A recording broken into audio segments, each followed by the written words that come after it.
have seen the torch of freedom pass from hand to yearning hand, and the vision of our fathers spread hope throughout this land, as the dream some fought and died for in my heart becomes my own. I will strive to keep her promise, America, my home. America, America, may God bless America, and freedom reign across America, my home.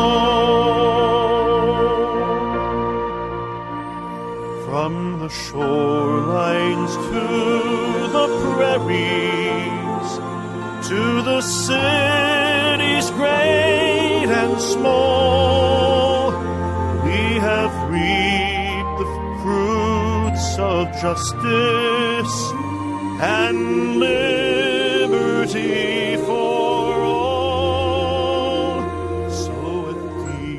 So with deep appreciation for the blessings of freedom that we know in this great and wonderful land of ours, I'm Dr. George Simon, wishing you a happy new year once again, and welcoming you to another edition of Character Matters. This is the program where we talk about what I consider to be the defining issue of our time, the character crisis that we face and its impact on just about every aspect of our lives. And if you want to join the conversation today, give us a call at 718-717-8296. The lines are open at 718-717-8296. I'm happy to take your call if you have a question, a story you want to share, just some information you're seeking about perhaps a disturbed or disordered character in your life, maybe a manipulator, maybe even a narcissist, which is the topic of the last series of posts on my blog at manipulative-people.com. That's www.manipulative-people.com, where you can find a treasure trove of information about many of the no-goodniks in your life and how to best understand them and how to best deal with them. And also my other blog that I write for, timely articles each and every week there at counselingwith2lsresource.com. That's www.counselingresource.com with 2 L's, counseling.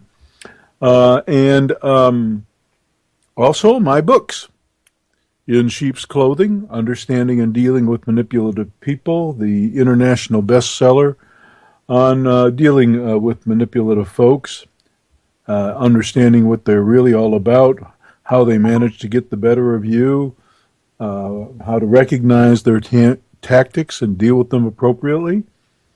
And also my book, Character Disturbance, The Phenomenon of Our Age, an in-depth look at all the various disturbed characters out there, all the various types of disordered and dysfunctional characters who can make your life miserable. And then lastly, my book for the Christian faith community, The Judas Syndrome, about how genuine faith really does have the power to save. This is not a matter of words. This is a matter of personal transformation. And so I hope you will avail yourself of my books and my other material on the websites. And as I said, if you have a question you want to ask or a story you want to share, or maybe just some thoughts you'd like to run by me or run by the listening audience, give us a call at 718-717-8296. The lines are open at 718-717-8296. Well, it's been an interesting week. Especially it's been an interesting week in the news. I've been watching a number of things, including the political race, and it never ceases to amaze me. Each time I think we've sunk to a new low, I'm surprised. I'm surprised because it doesn't seem like we can get any lower, but apparently there are powers out there that are out to prove me wrong about that. So as I watch this comedy unfold, folks, if there ever were a testament, just think about it. If there ever were a testament to our character impaired times, it would be the choices before us in the last several years for the leader of our country, for the chief executive of the most powerful economic and military power on earth. If there were ever a testament, just a living, breathing example, all the evidence that you want that we are living in character-impaired times, that the times have indeed changed, and not for the better. All you have to do is look around at these, at the roster of characters, asking you to place your trust in them to lead this country. It's enough to make your head spin. Supposedly, this is the best that we have to offer. These are the cream of the crop. Those best qualified to lead. Wow, it's sobering. It is truly sobering. It makes it just makes my head spin when I think about it. And it wasn't all that long ago. It was not all that long ago that I can remember. I'm up there in years. I'm just about in a couple of weeks here to turn 68. And I can remember in my lifetime, my earlier lifetime, I can remember being actually impressed with leaders on the public stage and wanting to emulate them. We had some really noble people. Flawed people, yes. We've always had our flaws. We're all human. But the extent to which our overall character has deteriorated as a country, and the extent to which the individual character of our constituents has deteriorated, which is the reason for our failing national character, is just striking. It's absolutely striking. And it's the thing that surprises me more than anything is that the backbone of this country has always been, the backbone of a free society is always those conscientious folks who get up every morning, take on the burden of their responsibilities, go to work, raise their kids, do what they have to do to make it all work, without moaning and groaning, paying their dues, paying their taxes, meeting their obligations, day in and day out. What really strikes me as odd and as surprising is that these folks are not more upset. You know, if I go into a restaurant and I order something off the menu that is pretty pricey, and then what I get is nowhere near what it's billed to be, or it's done poorly, or the portions are so skimpy that I have to order another meal. By the way, this happened to me just the other day at one of my favorite places to go. I ordered a half rack of ribs that was so thinly shaved.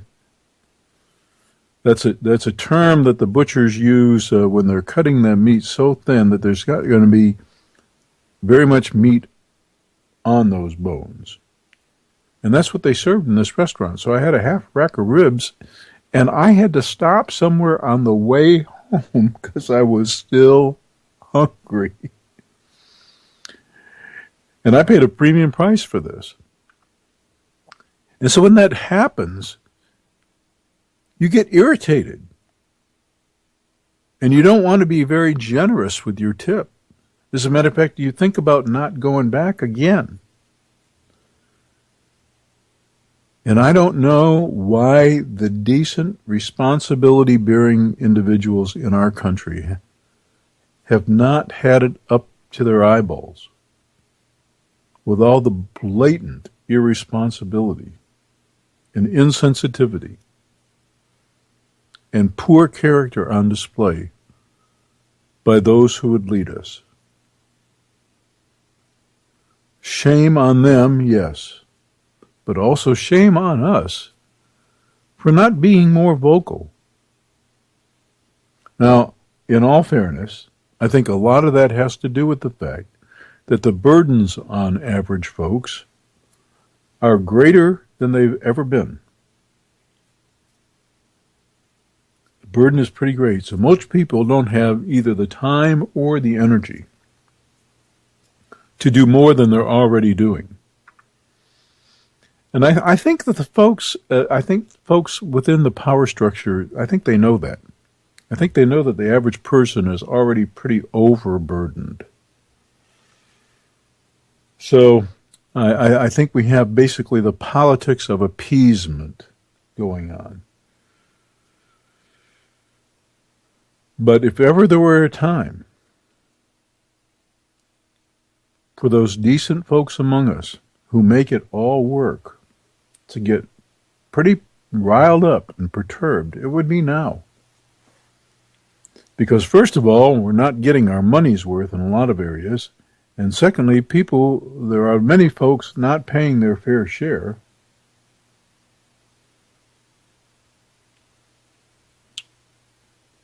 It's a situation that really can't continue. And as I say time and time again, and as I write about and talk about all the time, it all comes down to character. It all comes down to who we are. There isn't a law that we could possibly pass. There isn't a law that we could possibly create or write or enforce that would change the nature of our dysfunctional society, because these laws depend upon people of good conscience, people of healthy conscience, people with the conscientiousness to abide by the guidelines that we set. And the fact is that there are plenty among us who either pay no attention whatsoever to the rules or who find every which way around them, especially if they have the money, power, influence, and other resources to do so.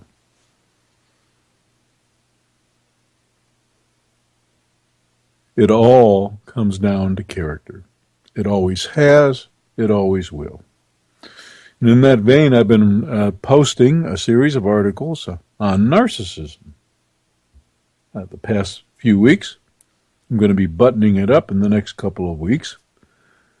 And last Friday's post was on one of the two types of narcissists. You know, I think I mentioned this last week, but many, many years ago, when I was doing my initial clinical case study and research for my first book, In Sheep's Clothing, I came to realize that a lot of the things that I had been taught about what makes people tick, about what makes their personalities the way they are, how they got to be the way they are, I realized that a lot of those things that I've been taught really had some serious flaws. The perspective did. Because in practice, I was witnessing something much different than I had been told to expect. And with respect to narcissism, the traditional thinking always was, and had been for many, many, many, many years, that much like we used to think about brutes, about bullies, you know, the thinking was, underneath it all, these bullies are cowards. Underneath it all, they're not only cowards, but they suffer from low self-esteem. Underneath it all, these folks are damaged and they're acting out. So they belittle others and they're mean to others to somehow build up a negative self-image and to basically show that they're not afraid when in fact they are afraid. And a perfect example of somebody buying into this notion is the character written in The Wizard of Oz of the Cowardly Lion, right? How well accepted that notion was is on display in the books and in the movie. You know, the lion roars and tries to scare the pants off of Dorothy and the Scarecrow and the Tin Man, but in reality, when Dorothy strikes back, stands up, he cowers and whimpers because underneath he admits he's a coward. All that grandstanding was just a facade. All that grandstanding, all that image projection was just a facade. Underneath, weak, insecure, cowardly, fearful. On the surface, a bully, a terrorizer. And we used to assume that this was always the case with every personality. We always assumed that whatever we saw on the outside, something very, very different was going on the inside. We believed this, and we taught this, and professionals taught other people to think this way. As a matter of fact, unfortunately, they had many people who were stuck in abusive relationships thinking this way, which is one of the reasons why they stayed in those ridiculous relationships. Because we had them believing that necessarily underneath it all was this vulnerable, insecure, low self-esteem, damaged individual. Otherwise, why would they act that way? This kind of thinking, this kind of misguided theorizing did so much damage. I can't tell you the number of people that I know personally that stayed in bad situations because they entertained these notions, not because they made them up, but because they'd heard them for so long from so many sources, including professionals who were supposed to help them. I was reading I think it was on Google News. I know it was one of the internet news sources about in England about a facility that's designed in the prisons to treat, or in the justice system, not necessarily just in the prisons, but in the justice system as a whole, to treat domestic abusers, physical assaulters, spouse beaters.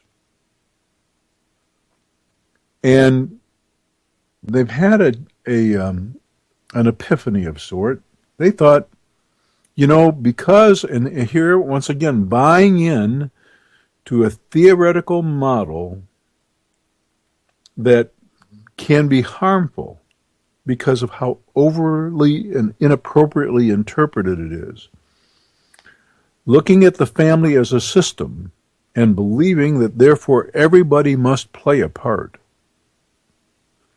In other words, everybody's got something going on that perpetuates the problem. That's the way the systems theory kind of model works. So within this kind of notion, they thought, we really need to bring in the victims. Well, and they don't even call them victims. We just need to bring in the other parties in this domestic abuse situation and get them involved in the treatment. Have them, work with us as we're processing the abuser's feelings and all these underlying dynamics, why they do the crazy things that they do. These kinds of misguided notions have disadvantaged so many innocent people.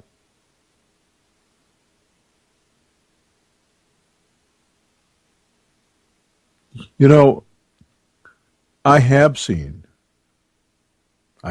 cases in abusive situations where abusers will have some good radar for someone with emotional vulnerability and will therefore gravitate toward that person, seduce that person, knowing that they are emotionally vulnerable and maybe even to some degree dependent. But then again, I've seen many others where the victim is truly fairly well adjusted. But something happens to a person, even a person who's reasonably well adjusted, when they live under the constant threat and under the constant belief that there's no escape. Some abusers are the kinds of people who stop at nothing. Restraining order, bah. Had hundreds of them. They know how to get around things. They know how to terrorize in subtle ways. They know how to basically send the message that there's no way to wrest yourself from their control. And that's what it's all about. It's all that power and dominance and control stuff. That's what it's all about. So, why should a person who is otherwise healthy be dragged into a situation where they have to help process all that's going on with their abuser and maybe even have a look at what, quote unquote, their role might be in perpetuating the cycle of violence? This is madness. This is madness. But it looks like it's going to be the official policy of the justice system there. If I would ever have a chance to go and do some training over there, I'll have some things to say about that. I hope somebody invites me sometime. In the meantime, what I'm going to be doing is some training on the road here closer to home. The first 3 professional trainings are up in the upper Midwest, the very upper Midwest, in Sioux Falls, South Dakota on the 20th of this month, and then in Des Moines, Iowa on the 21st, and then in Indianapolis, Indiana on, no, I'm sorry, that's not right. I believe it is Omaha. That's right, Omaha, Nebraska on the 22nd. Details can be found on my blog site at manipulative-people.com. That's www.manipulative-people.com. You can go to the page that lists all the workshops and seminars and get information there. They're all listed, and there will be more listed shortly. And these workshops, unfortunately for the listening audience that may be lay members, these workshops are for professionals. Anyone is invited. However, recognize that professionals generally pay a much heftier fee. Oh my goodness. A much heftier fee for their paid attendance at CE workshops, where they get continuing education workshop, where they get continuing education credits. My brain is not working very well tonight, folks. I didn't get really good sleep last night, so I'm really having a problem here. But so to make a long story short, the cost of the seminars is a lot higher than you would typically expect for a general audience workshop. But nonetheless, everyone is invited. So if you happen to be in the vicinity of Sioux City, or excuse me, not Sioux City, Sioux Falls, or Des Moines, or Omaha, feel free to go to either my blog site and get the information. You can register even at the door. And also, you can go to the Cross Country Education website, where there is information there. By the way, they list at Cross Country Education, they list the workshops under speaker names. So you want to look under Dr. George Simon, and you will find all the information that you need.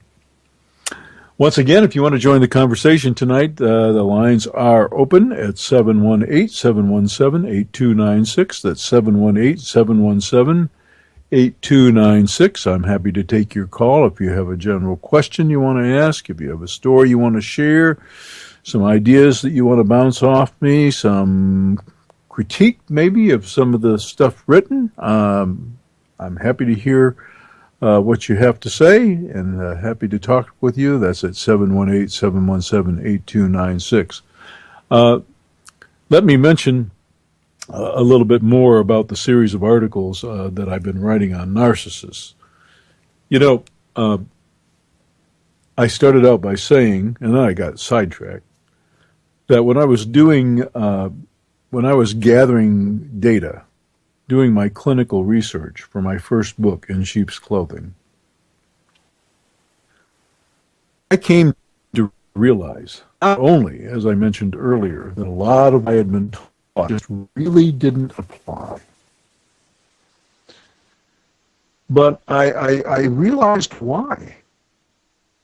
I realized that we live in very, very different times from those times that existed when all of the major traditional classical theories of personality and human functioning were being formulated. They were formulated in the Victorian times, a very socially repressive time. And as I say to people at my workshops over and over again, if there were a slogan or a motto that best described the zeitgeist or the socio-cultural atmosphere of the times, it would be don't even think about it. That's how repressive the times were. And so as a result, people were riddled with unreasonable fears, anxieties, and insecurities. They were, as we children of the 60s used to say, hung up, and hung up to the point that they literally made themselves sick. They made themselves sick with unnecessary worry and fret over having even the most basic of drives or needs or wants or desires. And upon that phenomenon, we developed these wonderful theories to explain what can happen to a human being when basically their anxieties get the better of them and their ways of coping, whether conscious or unconscious, are not working. So we developed all these wonderful theories. And then, as we are wont to do, because we always think we're such geniuses, we generalize those findings to explain everything about everyone. Well, what I came to realize is that we live in a very different socio-cultural climate. We live in an age not so repressive, but rather an age more permissive. And instead of people being overly constricted and overly shamed and overly stifled in their attempts to prosper, we have an age of entitlement. So in the age of permissiveness and entitlement, the kinds of problems that we have are different. As I like to say in my workshops when I open them up, back in Freud's time, people were too hung up. In our times, a lot of the folks that mental health professionals see for one reason or another are folks who are not hung up enough about the things that they let themselves do. As a matter of fact, that's why their lives are a shipwreck. They don't have enough angst, they don't have enough anxiety, they don't have enough concern, they are not hung up enough about what they let themselves do.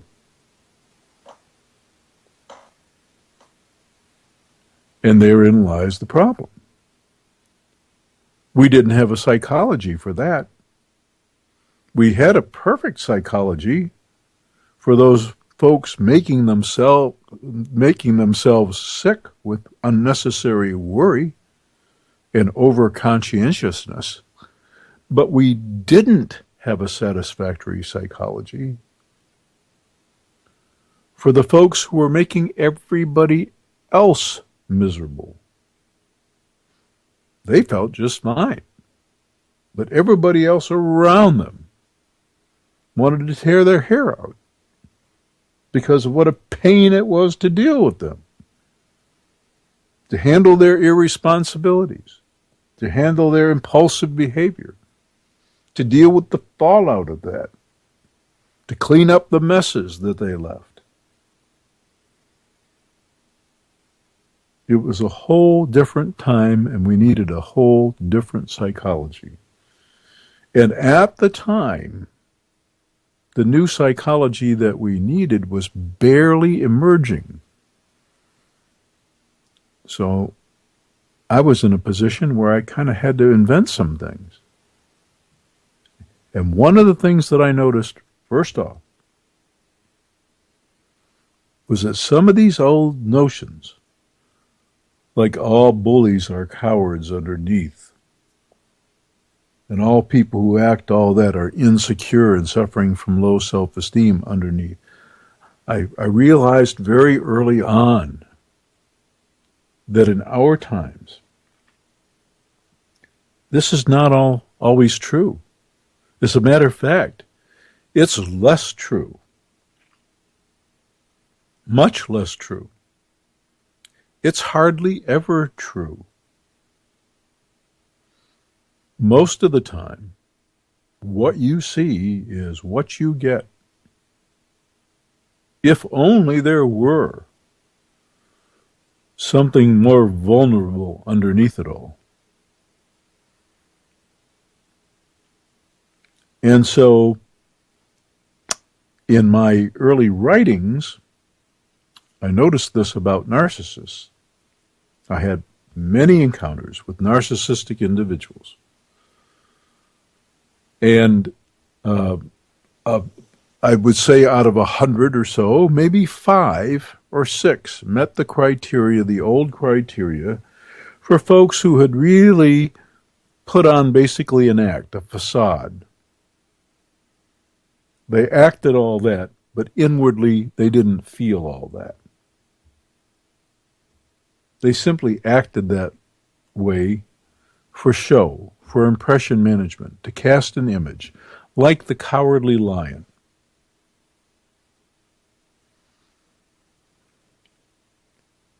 And about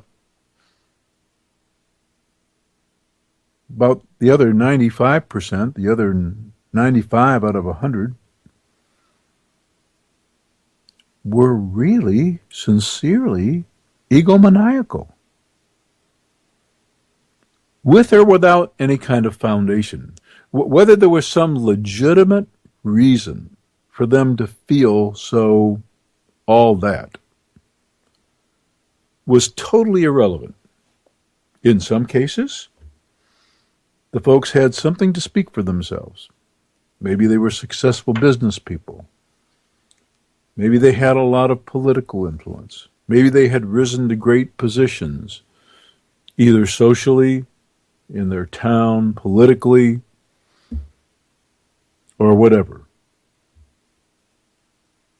But sometimes they had absolutely nothing to show for themselves. And they still thought they were all that. So whether they had something to show for themselves or not really didn't make any difference. They just thought. Not just thought, sincerely believed that they were all that. And as a result, they also felt that they were entitled to do certain things that us ordinary chums, us ordinary folks, us pedestrians could barely dream of doing. But they could get away with it because they were special. And all of the ways that I was taught to intervene in these cases, to look for the underlying vulnerabilities and insecurities, and to mirror that vulnerability as a way of constructive character rebuilding, none of this was applicable. It just didn't fit. The theories didn't apply. And I realized then that there was something seriously wrong in the way that we were looking at the phenomenon of our time. And I decided that I was going to do something about it. And that's when I actually started doing workshops. Before medical issues sidelined me, I was doing 1 or 2 a week in various venues, because I had a primarily consulting practice at the time, And wow, I racked up the training seminars. And when I first started doing them, I had a lot of skeptical folks, especially professionals in the audience, very skeptical. One time I did a grand rounds presentation at a university teaching hospital. And the whole front row of interns, medical interns, doing their rotation in psychiatry, was just shaking their head in disapproval of just about everything I proposed. I went back to that same institution 12 years later, to the same auditorium to do another grand rounds on the same topic, and every head was nodding in the affirmative. That's how much times have changed. But when I first started doing these trainings, and when I first started preaching that we've got a whole new time going on, a time that demands a whole new approach and a new psychology to understand it, and a new psychology to deal with it, it wasn't that popular. And of course, it led me to question, well, maybe I'm all full of it, you know? But then the research started coming out. And that's what I've written about in this last blog post. Now, I have to say that it feels, in one respect, somewhat vindicating to know that there is at least now research backing up things that I said many, many years ago that there wasn't research at the time to back up. That's very vindicating. But as I mentioned in the blog post today, unfortunately, some of the terms that we still throw around are very confusing for people. And so this article that I wrote on narcissism, on what researchers are now, they agree now, pretty close to universally, that there really are two types of narcissists. And the labels that they have chosen to give them are the vulnerable type and the grandiose type. Now, the vulnerable type, these are the folks that actually do care what you think about them. They're actually kind of insecure. They need reassurance all the time. And they don't really want to hurt you. They put on this pretense of competence, and maybe they act all that. Maybe they act even too big for their britches, but underneath it all, they're quite vulnerable.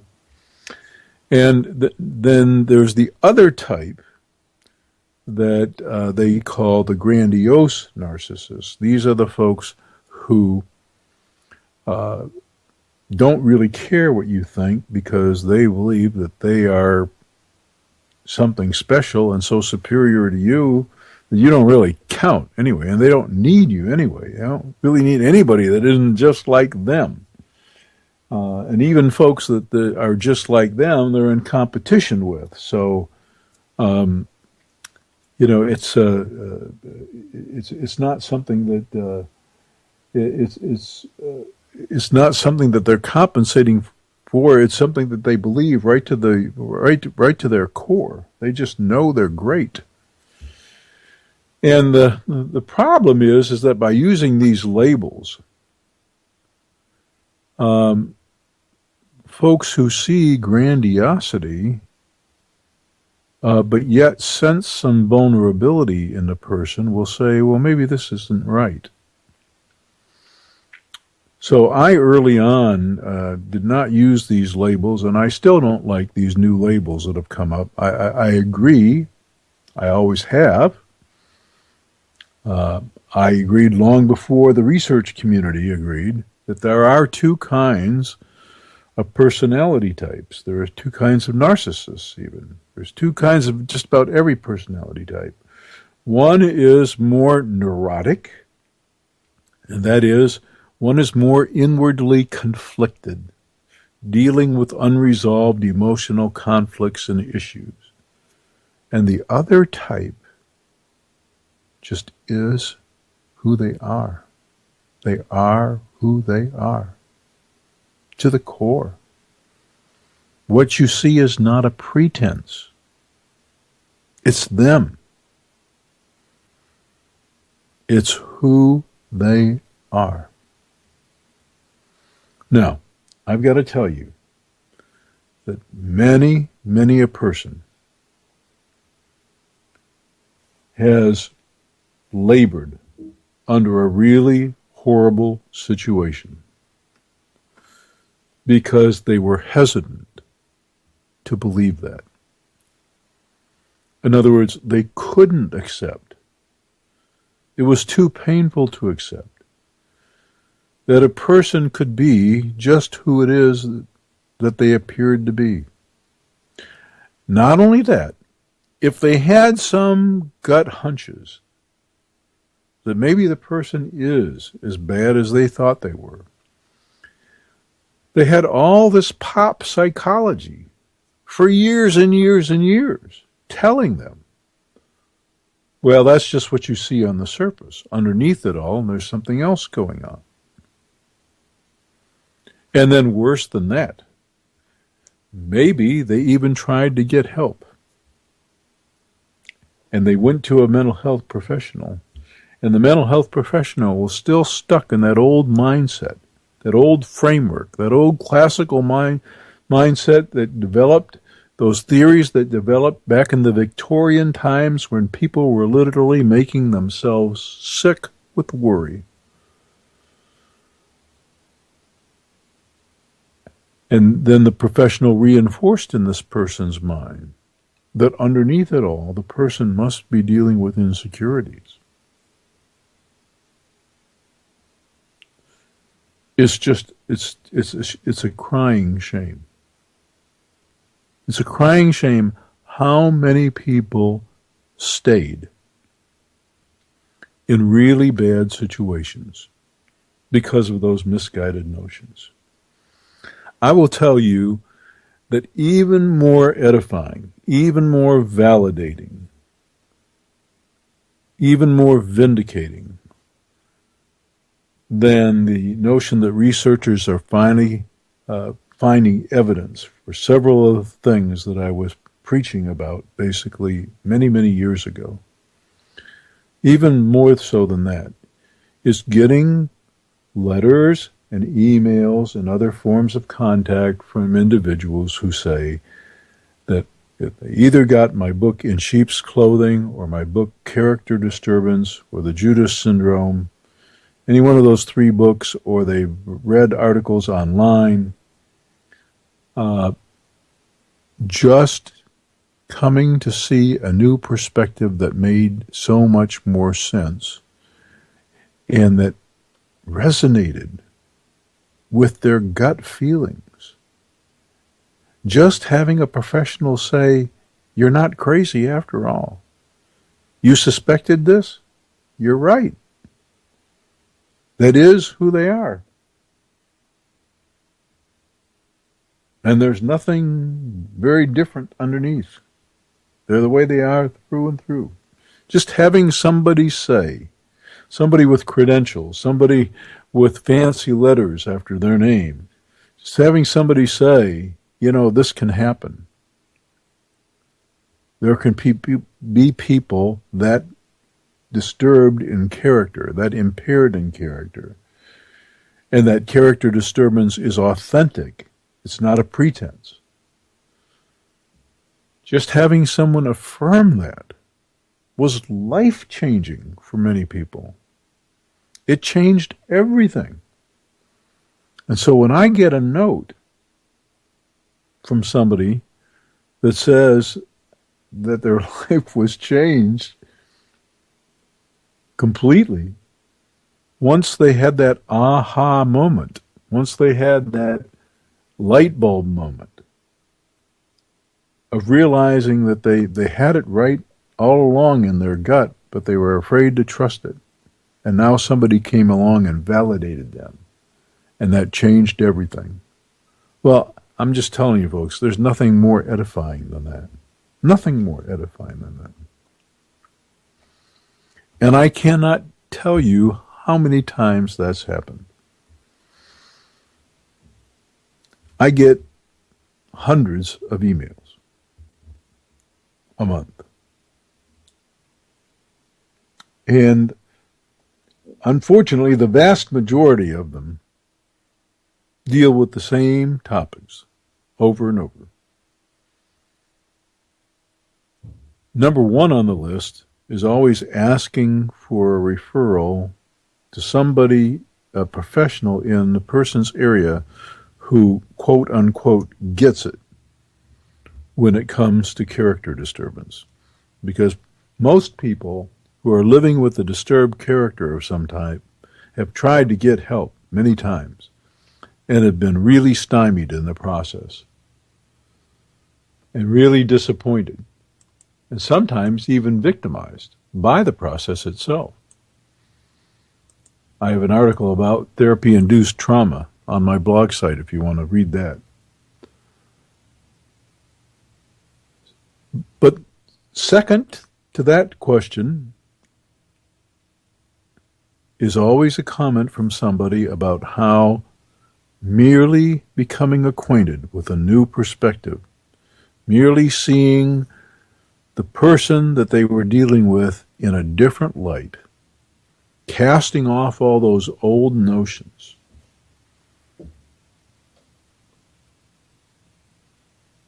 transformed everything, changed everything, turned the light bulb on, cast new light, made them see. And then there was no turning back. I love getting those emails. And I love getting those letters. It makes my day. And so I will be continuing to carry the message. I'll be doing that in these workshops. Like I said, the first three this month are coming up pretty soon here on the 20th, 21st, and 22nd in Sioux Falls, South Dakota, in Des Moines, Iowa. Actually, it's in Urbanville, a suburb, and Omaha, Nebraska. And as I mentioned, these workshops are for professionals, but they are open. So you are welcome. I'll have books on hand. I'll be signing them. Workshop is an all-day long workshop, so it's got a lot of material packed in there. So see, we got a caller calling in. I'm going to go ahead and take this call. Hello, and welcome to Character Matters. Good evening, Dr. Simons. I always love your show. And I have a quick question, please. Sure. The narcissism, it sounds like that one type of narcissist can be more helped because he's really hurting insidely. So what would your advice be if I encounter a person like that, which I have in the past? How would you? Is it confrontation? How would you help a person like that to realize? Yeah, excellent question. But let me clarify 2 points before I answer that directly.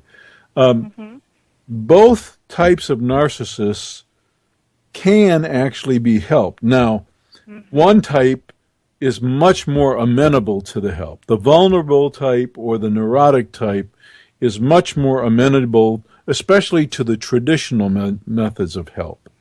The other type, something entirely radical is required, and most clinicians out there are not trained to do it. Also, most of the time, those narcissists in the second category, they don't have the life-shaping experiences, the life-humbling experiences, shall we say, to have the motivation to change. So what has to happen with the second group generally is they have to have a few fall-on-their-face experiences Life has to teach them some hard lessons. Then they become a little bit more open to some guidance, and then when they get the guidance, it has to be of the right type. So they can be helped too. It's just nowhere near as easy to help those folks. Now, to your question about the more vulnerable type or the more neurotic type and how you help them, remember, their issue is always feeling validated. They need to feel like they're somebody. And if underneath that is a lot of damaged self-esteem and insecurity about one's self-image and whatnot, the way you do that, the way you build up a self-esteem in a healthy way, is you quit giving them the positive regard and the reinforcement for the things that they have always gotten, which are their innate talents and abilities or their innate qualities. Most of these folks have long been praised for their intelligence or their looks, or basically things that they cannot really claim credit for. These are accidents of nature or gifts of God. They are not anything they had to do with. So you stop focusing on any of that, and you focus exclusively on their willingness, and that's a key word, their willingness to extend any effort whatsoever to modify their approach to life. And that's how you get to them. That is how you do it. So the behavior, how they behave, how they treat you, how they word. Well, and more important than that, it's the willingness and the effort. Because, old habits don't change overnight. Yes. Yes, it makes absolutely sense. And not so much like confrontation, but just reinforcing and being positive about it. Absolutely. That's being affirmative and being, that's the best way to help them, because in a way they're in their own prison, right? Right. You got it. You got it exactly. So I'm so glad you asked the question. Wonderful. That is a wonderful answer. I thank you so much. You're welcome. Wonderful. Bye-bye. Thank Bye-bye. you, Dr. Simon. Bye-bye. Bye. Wow, what a great question that was. And that's how it also works in therapy, too, except it's a little bit more complicated than that. But the caller asked a great question. How do you intervene? Well, that's exactly how you do it. How their heads got bent out of shape in the first place is because they've always taken credit for the things that they really can't claim credit for, and they've always reveled in those gifts that they have been given that they know that they have. And the way out of that, the way to get their head put back on right, is for them to feel validated only for what they make themselves do for the betterment of all. I speak to this in several articles on my blog. Please visit it at manipulative-people.com. And in my books, they lay it all out for you. My books, In Sheep's Clothing, Understanding and Dealing with Manipulative People, now in many, many, many, many foreign languages. Character Disturbance, The Phenomenon of Our Age, and The Judas Syndrome, my book specifically for the Christian faith community. And don't forget to check out my workshop schedule on my blog on that page, coming up here pretty soon. And don't forget, we're here every Sunday at 7 p.m. Eastern Time, 6 p.m. Central, for another edition of Character Matters. Join me for a great conversation and for information, and I'll see you again next week.